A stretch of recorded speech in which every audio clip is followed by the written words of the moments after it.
Right. Good morning. Sorry, we're running a little bit late. Our meeting before ran a little long. So can I get approval of the agenda, please?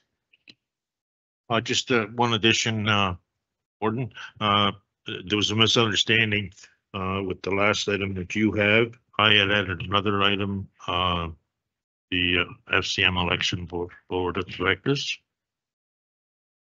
Thank you.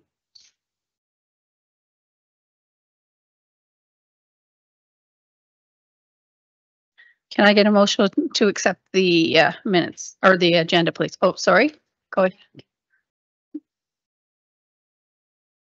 Put a motion in there as well. Go ahead.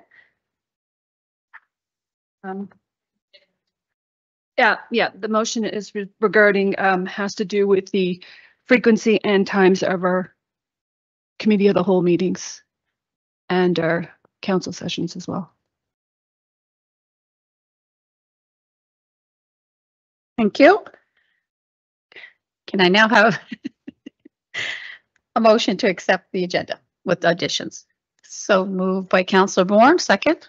Councillor Donovan, all in favor? Motion carried.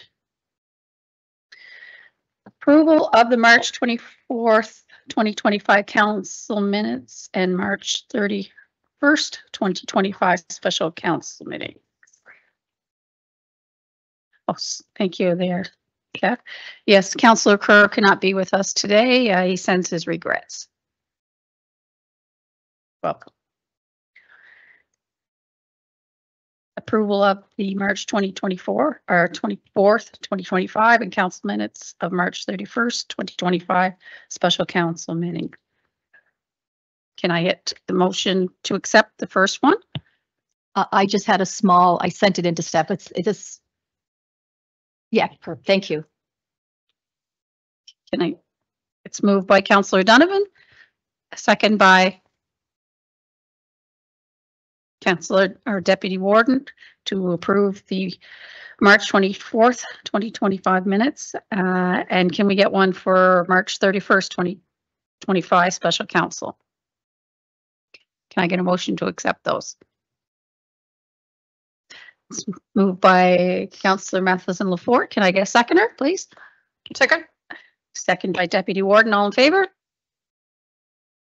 Motion carried. Presentations today. Our first presentation be from the Cape Breton Partnership. Mr. Bill Culp. Welcome, sir.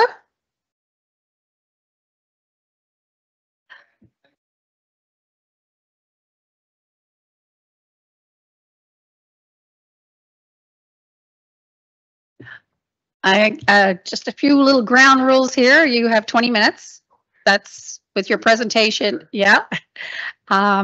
Make sure the button's pushed, the green light is on. That's when you speak. There we go. Great.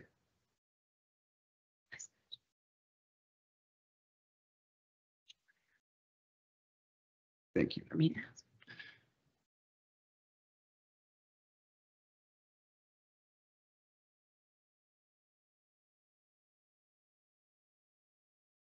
My name is Bill Culp, and I'm the Creative Economy Development Officer for the Cape Breton Partnership. Okay, Mr. Culp, okay? No, that's fine. I'll get the councillors to introduce themselves to you. Okay. Okay, we'll start here. Good morning, District 1, Donna Matheson-Lafort. Nice to see you today. Good morning, Perla McLeod, Councillor District 2, Deputy Warden. Welcome. Nice to meet you. Thank you. Welcome. My name is Rosella Bourne from District 4. Hi, Bill. My name is Fraser Patterson. I represent District 5, which is the other side of Kelly's Mountain, Woodley Island. Yes, thank you. Tim Donovan, District 6. Nice to meet you, Tim. Wanda Hennick, District 8. Nice to meet you. Hi, Wanda. Jackie Organ, I'm the warden and also councillor for District 7. Continue. Thanks very much. So my name is Bill Culp, and I'm the Creative Economy Development Officer for the Cape Breton Partnership. I'm also the film industry liaison for the Cape Breton Partnership as well. The creative economy includes things like the music industry, performing arts, live theater, photography, creative writing, fine arts and crafts, all of that kind of stuff. And a lot of that stuff is all found in the film industry. So I'm here to focus on the film industry here today. The film industry is on an upswing in Nova Scotia and in particular Cape Breton Island. So if we take a look at our first slide, which isn't working.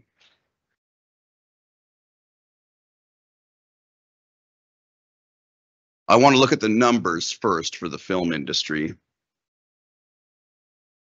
There we go. So worldwide, the film industry, it's $100 billion a year industry. It's big. And Canada, surprisingly, gets a pretty big chunk of that. $11 billion a year happens in Canada, the largest chunk of which goes to the province of Ontario, $4 billion a year. Nova Scotia, we're at $200 million a year, and we're really on an increase. The number of years ago, there was one of the provincial governments that gutted the film programs here, and we're really on an upswing.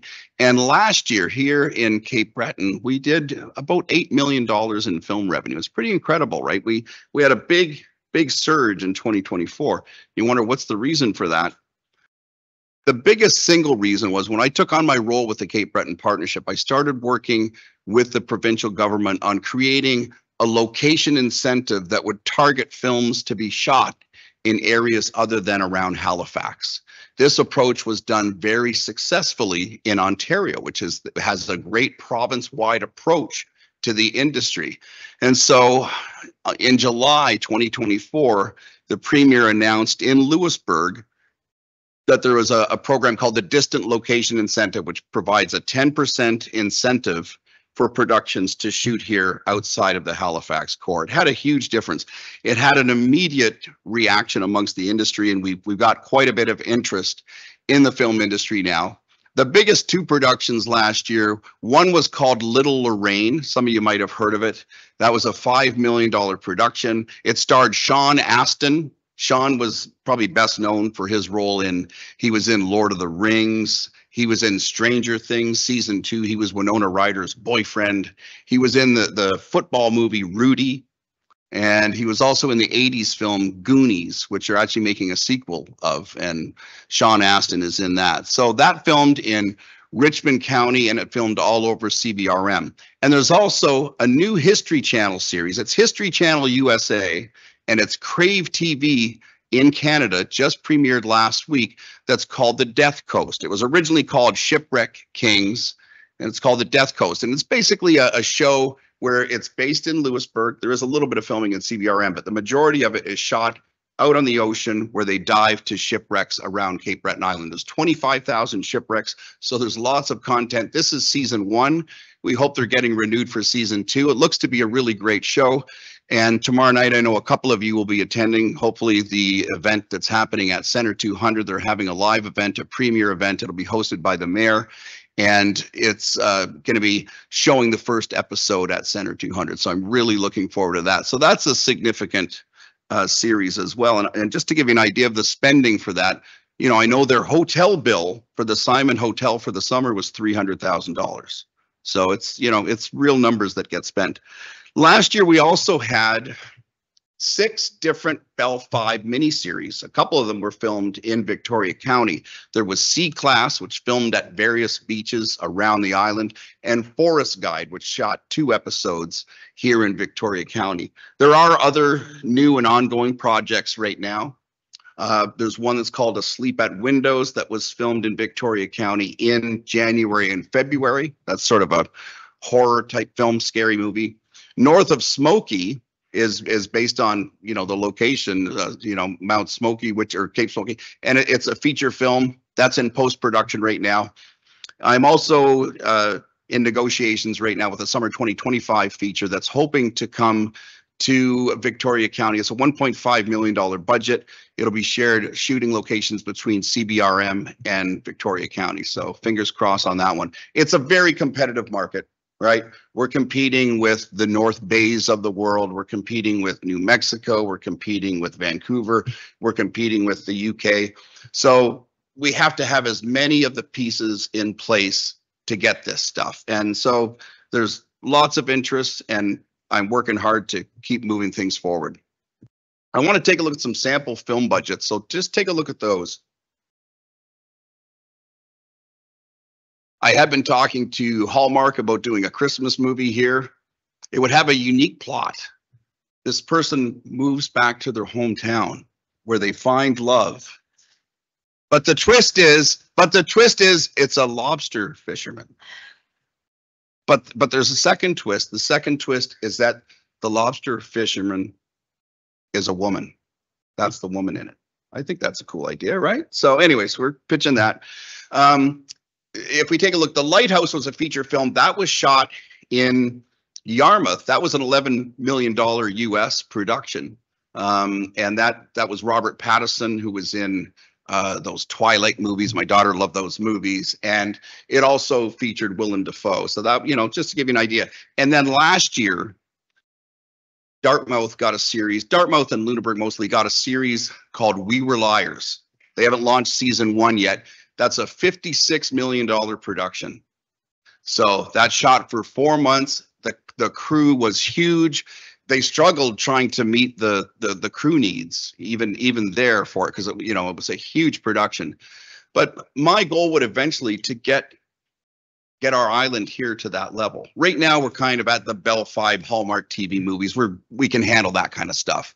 If you get a big feature, we could, you know, probably pony stuff together and make it happen. But the goal, if you could imagine, you know, if we could get smaller series, medium series, and a big series like $56 million a year, that's pretty huge. These budgets, the budgets for a film, the biggest piece of a budget is what's called principal photography. That's when you have your cast and crew and cameras and locations and all your actors and everybody on set. And maybe it shoots for a month. That's when the biggest chunk of the budget is spent. There are some movies, like if you look at Marvel's, The Avengers, like those kind of movies, you look at the credits and you'll see like 1 million credits for post-production, because a lot of those kind of films, they have more in the way of post-production as well. But your average film that we, you know, see every day on your TV sets, that's going to be the type of show that is principal photography, where it's live actors, live action, and that's the biggest chunk of the budget. So that just gives you an idea where we're at. So like I said, we got a lot of Bell 5 TV series that are here. A bunch of them are getting renewed for this year. That's great. Hallmark movies, small movies. By small movies, I mean like under $2 million budget, that kind of thing. We're pretty good at that. So that kind of stuff is happening. And your county, Victoria County, there's a lot of assets that you have that you might not realize. Obviously, you've got, you know, the Cabot Trail, you've got incredible, the Highlands are incredible. I mean, Lord of the Rings could have been filmed in this county in the Highlands, right? If you look at it, that's, you know, that could have happened. Imagine if it did. So you've got that. There's a great post-production facility that's located in this county. Wagmatcook has a really cool building called the Wagmatcook Learning Center, which could easily be used for studio purposes.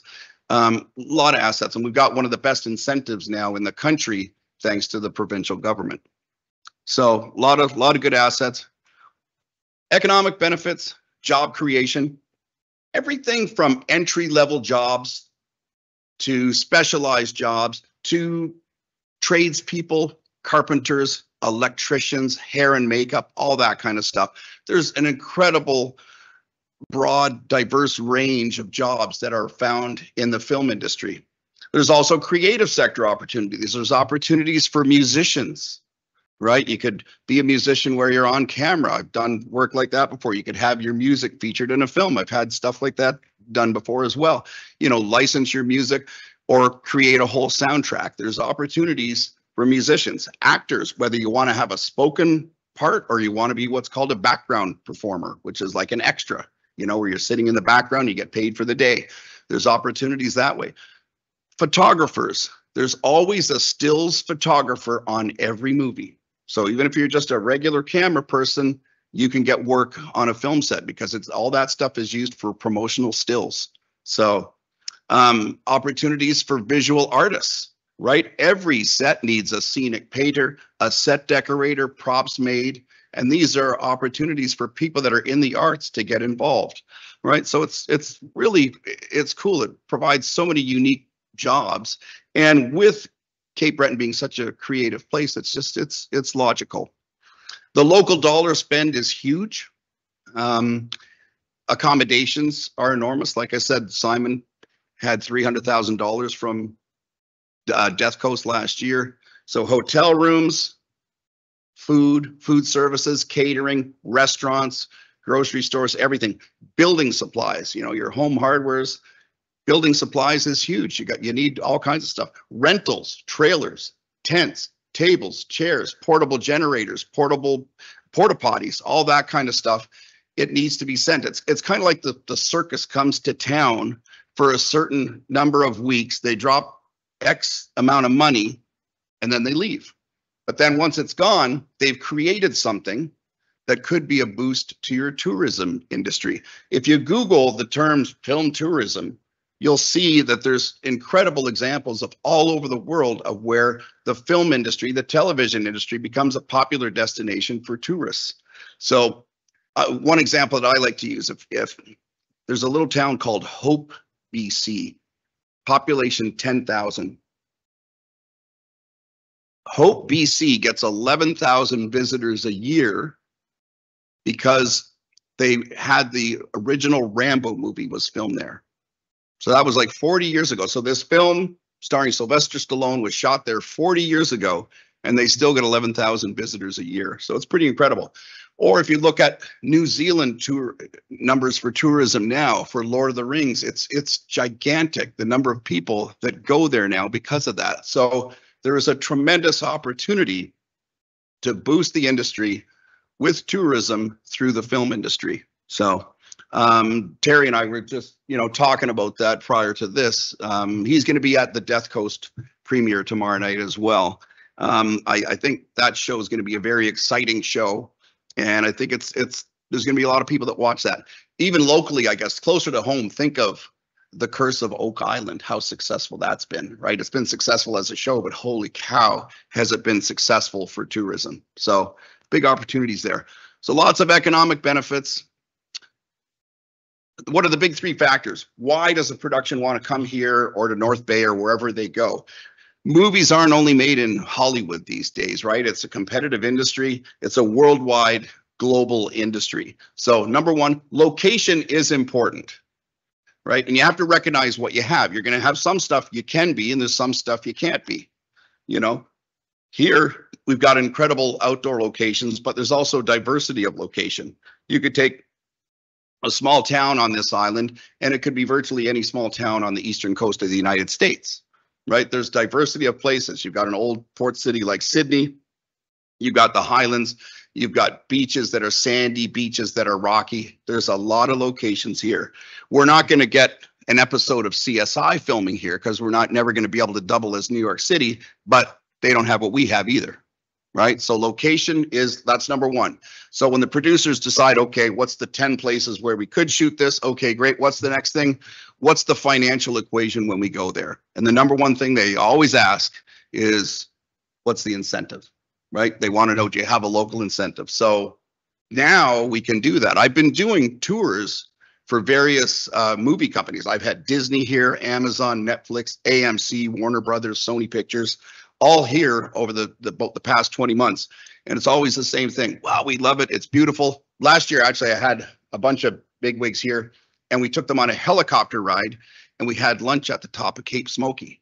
And then we went and did the trail, and then we landed at Cabot Links, and then they played a round of golf at Cabot Links, right? That's the kind of thing you do. So they love the locations. Oh my God, it's so beautiful here. What's the incentive like? Great. So the incentive is important, but the other thing that they ask, the next thing is, what's the workforce? What do you have for local crews? Do you got guys that can operate the camera? Even if they're beginners, the industry is very friendly towards trainees. And so that's a big thing that I'm working on now. If you look at, just think about this. So say you have a crew of 200 people and you've got 40 people working locally, and you got 160 people that are coming from Halifax. You're shooting in Baddeck for 2 months, and you've got to rent 160 rooms a night for 2 months.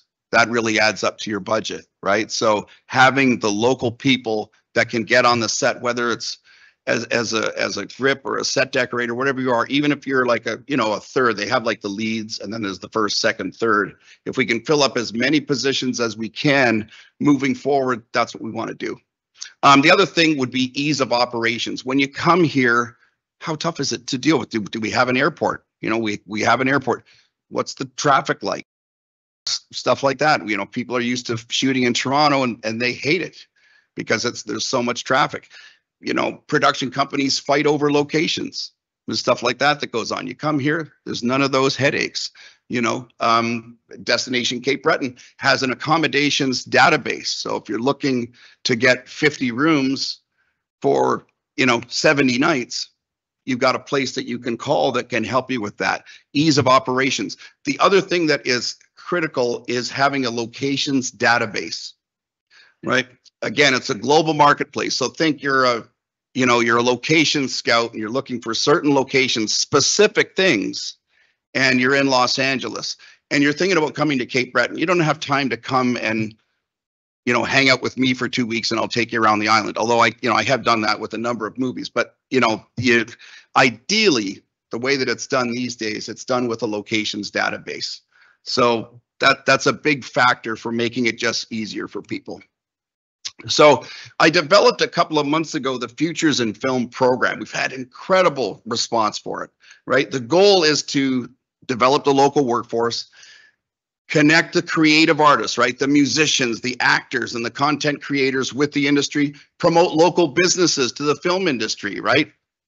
Food services, catering, security guards, all that kind of stuff. And to also get counties like Victoria County on the Screen Nova Scotia locations database in the right way. So that's all stuff that I'm working on. Now, just I guess it was 2 weeks ago, we had our first major event with the Futures in Film program, and I went to the Gaelic College, and I had all of the industry players in Atlantic Canada, and one of the associations from Toronto were with me. So we had Screen Nova Scotia, we had the Camera Union head from Toronto came here, the Directors Guild of Canada, ACTRA, which is the acting union. All of these players, they all came to Victoria County. We did an event. Rosella was there. It was great, right? It was a great turnout. And we did 4 dates around the island, and it was really a great thing. And it was great not only to introduce the people on the island to these associations and to these film people, it was great for them to see what we have here. That was the other big thing. So the next step, I would highly suggest that Victoria County gets a locations photographer with film industry experience. I can help you connect this to develop a proper Victoria County presence on the Screen Nova Scotia database. We're not looking for a wedding photographer. We're not even really looking for a tourism photographer. We're looking for somebody who knows what motion pictures are going to be looking for. Sure, they want the nice beaches and stuff like that, for sure, and that'll be part of it. But they also want to know, you know, what buildings do you have? What are some cool building exteriors? What are some cool building interiors? All that kind of stuff. You know, do you have a dingy alley? Do you got a cool house that would be a haunted house for a horror film? All of that kind of stuff. I'd suggest you put the money into it and you do a 4-season proper database. So you show winter, you show every season, because every season here has different visual components. I am working with 2 producers from Bollywood, from India, and they are so excited about the idea of coming to Cape Breton and sort of having this fish out of water type of thing where these people are from India, they come here and they end up, you know, going to the Highlands, and it's not busy, it's not crowded, and there's snow. Like, this is fascinating to them. So it's important that the database reflect summer as well as winter and the other seasons. So I think something like that is something I would highly recommend that you do. I do have a guy that worked for 10 years with Ontario Creates doing their database, and the guy now lives in CBRM. I could, you know, talk to him. I think you're probably looking for a proper 4-month thing. $20,000 is probably the amount you should consider for something like that. I'm gonna try and see if I can leverage what I'm doing with CCTH and maybe get something from the Creative Industries Fund to help augment that. But that's a number that I think you should think about. I really think, like I said, you're sitting on an asset here. and the industry is here, and the province has kind of handed us this football because we've got this. I've run out of time. So anyways, so that's a big one. Of course, I know on your own website, Screen Nova Scotia has that program called Starring Your Property. So if you're a property owner, you could take a picture of your place if you want to, you know, rent it out. There's opportunities to make locations fees. There was one film that I was dealing with from Wango Films. They were the guys that did Little Rain. They were looking here this year, and they were looking for a particular type of property for a cottage, and the film rental fee was $25,000 a week. So just to give you an idea, like there's money to be had. And then I guess the other thing is just be prepared if we are going hard nosed, say against North Bay on something, and it's an $8 million thing, be prepared to rally whatever resources you can to kind of put together a pitch package to try and sweeten the pot however you can. I think just be aware that that kind of stuff could come. I could certainly help with all of that, but that's a part of this. Like I said, it's a competitive thing. So that's good. So yeah, anytime, if you have any questions, right? My name is Bill.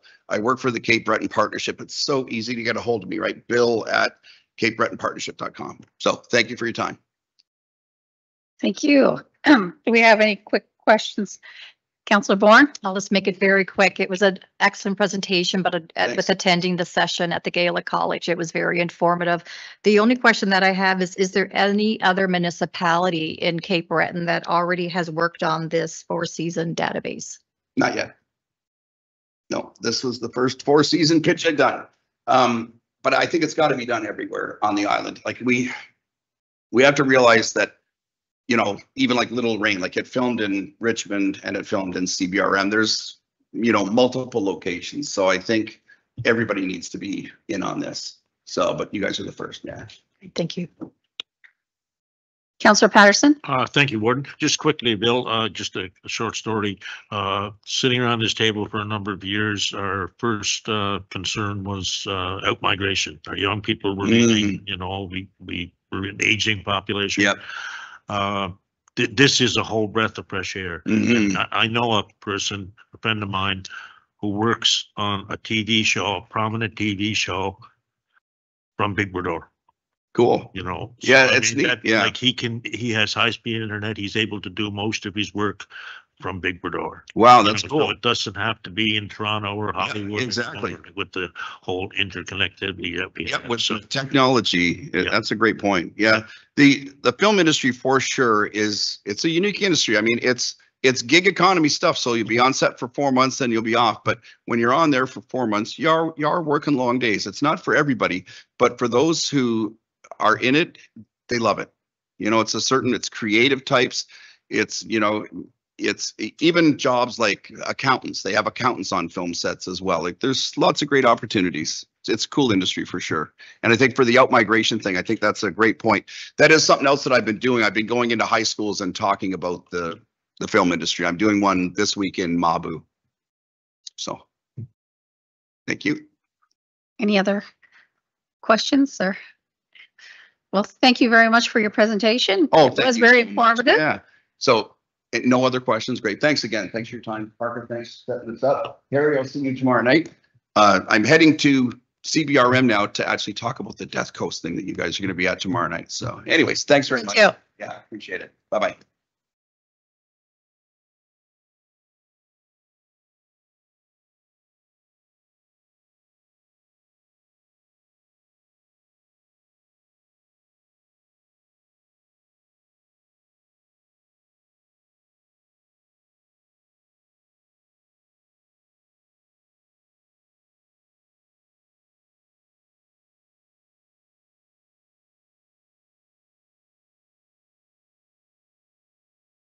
Next, we have Mr. Smith. Welcome, Destination Cape Breton.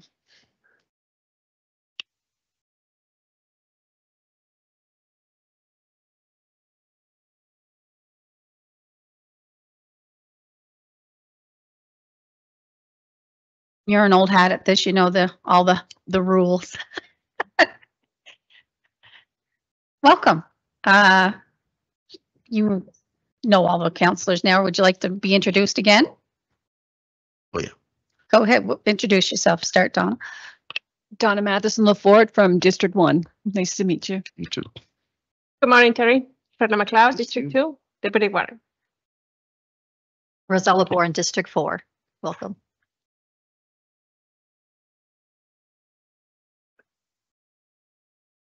Tim Donovan, District 6. Wanda Hennig, District 8. Okay, Jackie Organ, District 7. Welcome. Thank you. It's great to be here again, and we've got a lot to get through, so I'm gonna jump right in. How do I move this? Oh, there we go. So for this, because a few of you are I haven't presented to yet, we wanted to provide just a little bit of information on our organization. So we'll do this the first time, but the next times I come back, we'll skip through these formalities. But so we are the official destination marketing and management organization for the island. We're an incorporated nonprofit society. Our mandate is to responsibly grow the island's tourism industry through effective destination marketing and strategic destination development. Our board of directors, we have representation from each municipality, and from this municipality, we have Deputy Warden McLeod as your representative. We also have representation from each major culture, Mi'kmaq, Acadian, and Gaelic reps, and then we have industry members at large who now go through a nomination. We do a call for nominations every year to fill any open seats that we have. In terms of committees, we have 3 committees, subcommittees of the board: our executive committee with the chair, vice chair, treasurer, secretary, and myself. We have a finance and audit committee, a nomination committee that really just comes together during that nomination period. And then external to the board, we have an industry committee, which includes some board members, but many people from various components of the industry. The purpose of that committee is they would review any strategies and things like that before it would go to the board, so the board has the confidence that what we are proposing is something that meets the acceptance of that committee and a wider swath of the industry. We also have a marketing committee and destination development, and got representation there as well. We have our board meetings every second month, and we rotate around the island. So there's 5 municipalities, so we have a meeting in each municipality every year, and our February one we do virtually, and our AGM is in October. I won't go through this, but current board members, we've got 14 spots right now, but we have a few vacancies that we're just waiting to be filled from 2 of our municipalities and a treasurer position. We have 9 people full-time. The green boxes there are full-time staff. So myself, we have kind of 3 areas: marketing and sales, destination development, and operations in terms of our division there. So 9 people full-time. We do have those 2 white boxes are contracted positions that actually we've just made the decision last week that the levy education manager is the same person as we had already contracted for our HR advisor position, and so those are not ongoing positions, so they're not part of our staff, but I just wanted them to be there because they are part of our component, at least for this year. Our marketing levy is a little over 80% of our total revenues now. We've been going through a process over the past year and a bit that your CAO and CFO would be well aware of, where we are going through a process of having the municipalities give us the responsibility to manage the levy in terms of reporting and compliance. Anything, if there was like somebody was non-compliant for a long period, then it does come back to the municipality. We'd make a recommendation of next steps to take, but we're trying to take the burden off of the municipalities as much as possible as we go forward.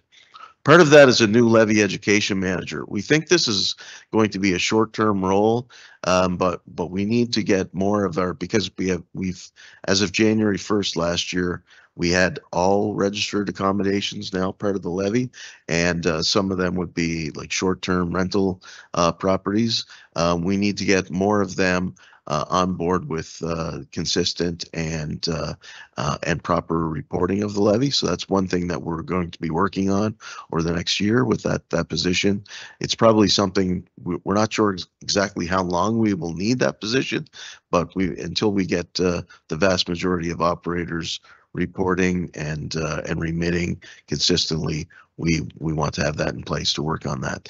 I should also note that I know over the past year that municipalities, including yours, some of the staff have received, I think, far too many questions in terms of support for the levy. This position is going to be a way to try to alleviate that. We're also working with platforms. It's tough to get in touch with some of them, I must say, but we eventually want them to be the ones collecting and remitting levies rather than short-term rental hosts. Because of having so many new smaller operators coming on stream, we partner with a local company to develop check-in analytics. It's a platform that is meant to provide a more user-friendly way for our accommodations to report the levy, and a cleaner way to have it in place for the municipalities, but also now for us to see who's paid, who's not, and how can we follow up and make some of the process automated. So that's in place, it's working, but we see some need for improvement. So there are a number of things, I won't go through them, but that we're working on.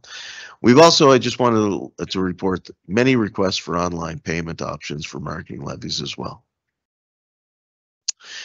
So we were asked to just provide a little update in terms of steps we do to engage the industry. I can say that engaging the industry is a challenge. It's always a challenge. I know that Dan and team have had similar challenges as well.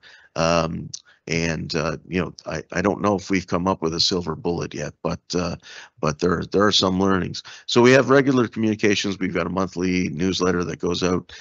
We have an industry website that has a lot of our information there. And then we have industry-facing social channels, Facebook and LinkedIn. We have engagement sessions in the spring, so they'll be coming up soon. We have a tourism summit, a one-day conference that's every year in the fall in November. We have project-based engagement sessions. This is one thing that did work for us. So in December, we're working on the development of a sustainable tourism plan for the island. And in December, we had a series of 4 sessions around the island. They were well attended and better attended than our regular engagement sessions. And then we also had a virtual session that was in January. And those sessions, you know, for 4 in person and 1 virtual, we ended up getting about 125 people participating. So it was much better kind of per session in terms of the engagement. And so maybe if we give people a very specific topic, that gets them more engaged. So that's one thing we're looking at. We've also started a new operator onboarding program for anyone who's new to the industry. To, if they are an accommodation, we'll introduce them to the levy and that sort of thing. Just wanted to give you an overview of who our visitors are. So our target audience has kind of 3 components to it. We have these behavioral visitor segments. These are categories that Destination Canada has developed nationally. So outdoor explorers, culture seekers, and simplicity lovers. I like them because we used to have other terms that were you couldn't really understand, but these ones are more you can kind of understand what people are interested in. From a demographic standpoint, empty nest couples, 45 plus, are a primary market. We also target young adults who would be post their education, but pre starting families if they go that route. They are earlier into their careers and have some disposable income to travel. Geographically, we target the Ontario, Maritimes, Quebec, and Alberta. Just went into Alberta in a small way last year, and Tourism Nova Scotia also goes a little bit beyond that. In terms of where people are from, this is kind of a breakdown of where our visitors come from. It's kind of in a typical year, but Ontario would be the #1 market, Atlantic Canada #2, Western Canada, and Quebec. US in total is about 16%, and then overseas about 6%. But 77% of our visitors are from outside of the region, and they tend to stay longer and spend more. So that's a good stat to have. What brings them here? Coastal sightseeing, which really includes the Cabot Trail. The Cabot Trail is the #1 motivator of travel to the island by far. So that's the #1 reason why people come. Then outdoor adventure. And then there's 3 cultural components there: Celtic culture, Celtic or Gaelic, Acadian and Mi'kmaq, which all play a part. Our historic experiences like Alexander Graham Bell, for example, Fortress of Louisbourg. Culinary experiences are also important. I want to give you a sense of some of our results for the past year. So when the year started, we were very tentative about what the expectations should be because of forecasts like this. So strong economic headwinds from inflation and higher interest rates will continue to impact disposable incomes in 2024. That was from a Destination Canada report. And when people's disposable incomes are impacted, then things like travel are one of the first things that they start to cut back on. However, we did okay. In terms of our marketing that we do, the vast majority of what we do is driving people to our website, where then they can find out all about the island and the wonderful things to do around the island, the communities to go to. And we hit a record last year, about 1.52 million sessions. But that's kind of the top line. We also look very closely at clicks from our websites out to operator websites, because that tells us that people are making travel plans, and that was up 10% and also a record last year. By market, every one of our markets were up. The Maritimes, we did a bit of a pivot in early summer, late June, early summer, because a little bit of the summer was looking soft. So we put more resources into our regional market and tried to drive more results from closer to us. And Alberta was a new thing last year, but we're going to be going further into Alberta with WestJet now starting a direct flight from Calgary to Sydney starting in June and running until the end of Celtic Colors. That's something that we'll be putting a little bit more resources there. In terms of room nights sold, in terms of converting that interest into visits, 2024 actually ended up to be our second best year in the past 10. The best year we had was in 2017. That was Canada 150 year, where all of our national park and our national historic sites were all free to visit. So that really spurred more visitation within the country. But considering where we were in terms of the forecast at the start of the year and having our second best year, that I think is a positive result. Some new data that we have out. This is the Canadian Tourism Data Collective. It's something that was just launched just a few months back by Destination Canada. This gives us spending, tourism revenues. It's an estimate of those revenues, but in terms of that estimate, 2024 revenues were up 30% over 2019, and that's adjusted for inflation. And they're up about 1% over 2023. So there was a big jump in 2023, and then we've had an increase last year. Some things I wanted to just prepare you for in terms of economic forecast. So the Canada's GDP at when we did our strategy for this year, or our strategy document for this year. It was forecasted to grow at 1.8%. The US was 2.6. That Canadian forecast has just been adjusted down to 1.3. So with the tariff threats, they've become a little bit more conservative. Inflation is forecasted to remain close to 2%. And this is a fairly new stat, came out from the Conference Board of Canada, but it was March. Visitation in Nova Scotia forecast to grow by 3.1%. So that's positive. Passenger bookings on Canada-US routes are down 70%. And 62% of Canadians plan to avoid traveling to the US in 2025. So we think we're going to see more Canadians coming our way this year, but also maybe some more Americans. So Americans are still planning to travel internationally, and Canada is in their top 3 in terms of countries that they wish to visit this year. I will say that so as of right now, we are going to be doing something in the US market, but we haven't so far.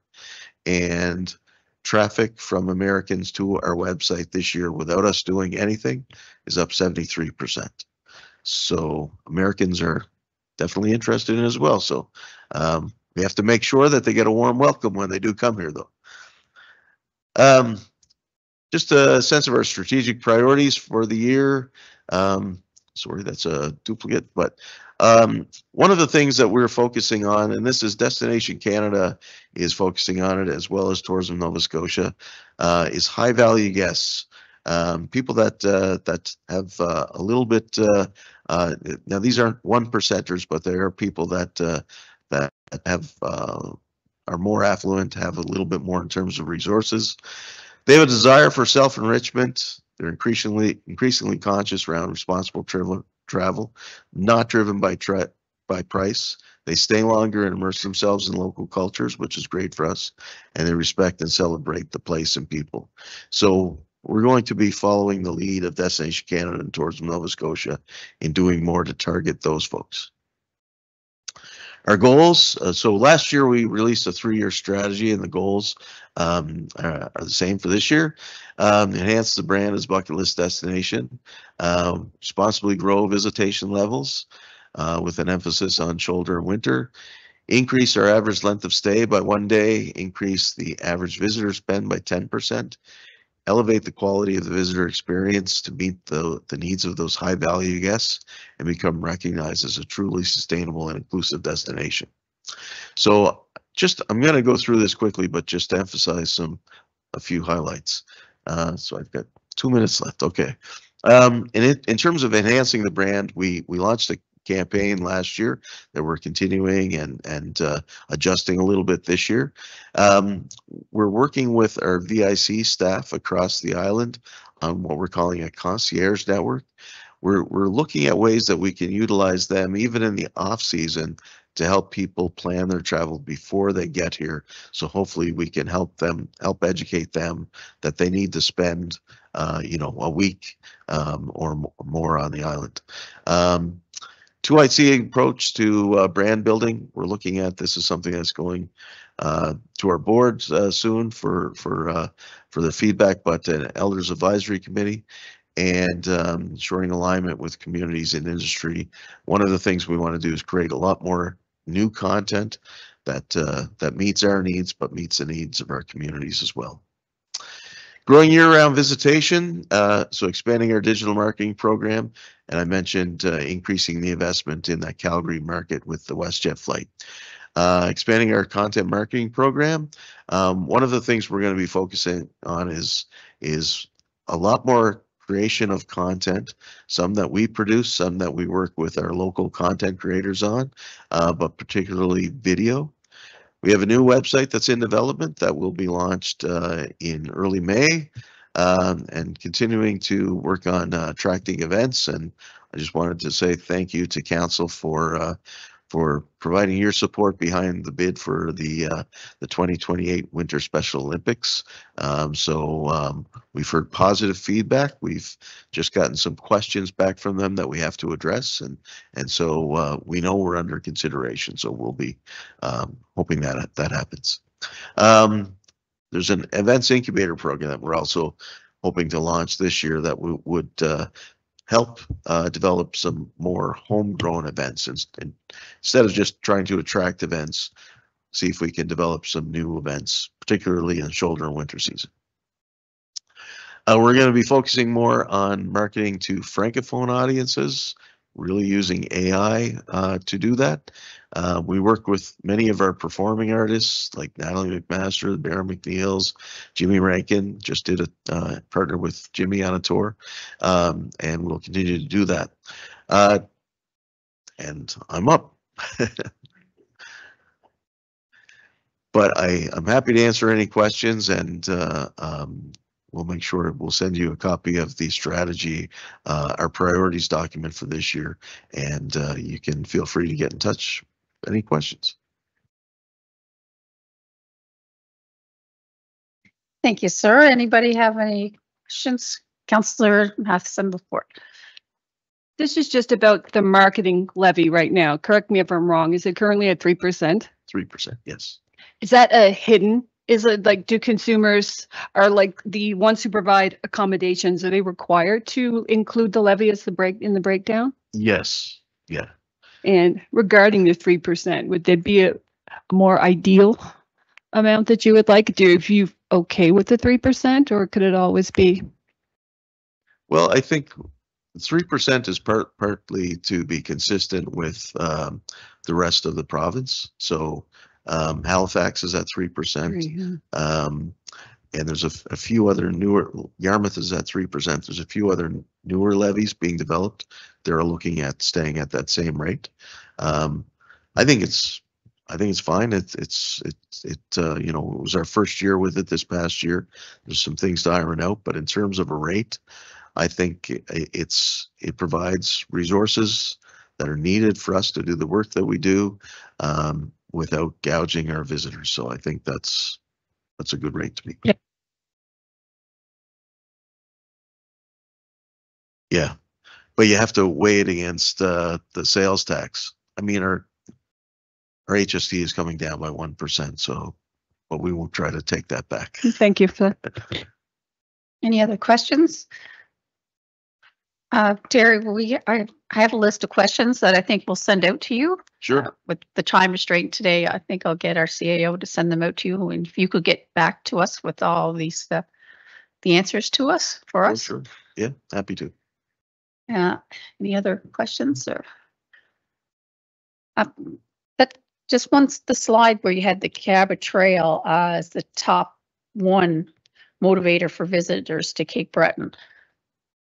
What was the rate of that again? Do you know?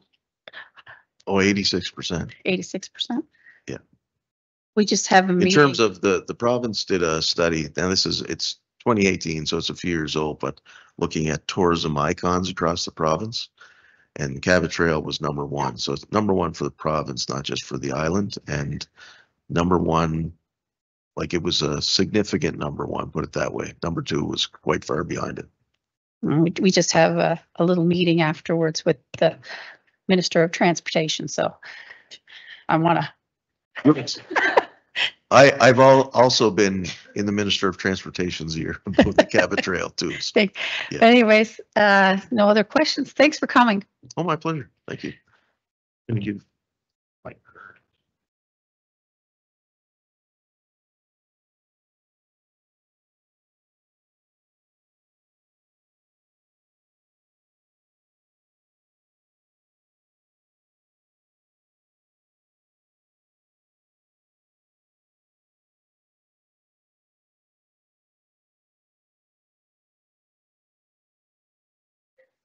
Next, we'll have the waterfront Baddeck update from Mr. GOLDTHWAITE.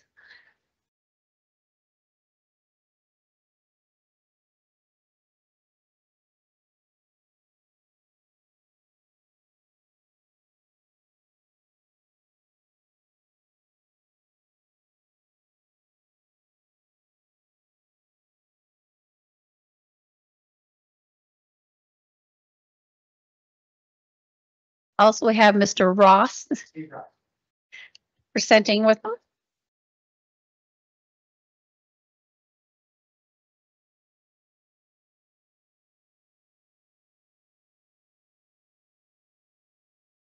Welcome, gentlemen. We'll get our counselors to introduce ourselves, and then you can introduce yourself, and then we'll go from there. Hello, Donna Matheson, LaForte, District 1. Nice to meet you. Hello, good afternoon. Perla McLeod, District 2, Deputy Warden. Welcome. Hi there. We know each other, so it's Rosella from District 4. Welcome. Fraser Patterson, District 5, which is the other side of Kelly's Mountain, basically, in Victoria County. Welcome, Tim Donovan, District 6. I'm Wanda Hennig from District 8. I'm Jackie Organ, District 7. Go ahead. Great. Well, thank you. I'm Steve GOLDTHWAITE from WATERFRONT Baddeck. And I'm Steve Ross with Waterfront. And I just have a question. Is the 20 minutes, does that include the Q&A? Because we would like to have lots of time for questions. It does. Okay, fine. And I'd also like to acknowledge we have from our committee, Bill Marchant and Terry Kelly, who are also in the Waterfront Baddeck Committee, and Gary Crowder is the Village Commission representative on our committee. And thank you all very much for having us today. I always love presenting, and we're always excited about the work that we're doing. And we're here today to talk primarily about the boardwalk. And we really, as I said, want to have time for detailed questions because there are a lot of things happening that will impact the community and the surrounding region. And we want to make sure we cover those, thoroughly. But I always like to kick things off with a little year in review. We had a great season and a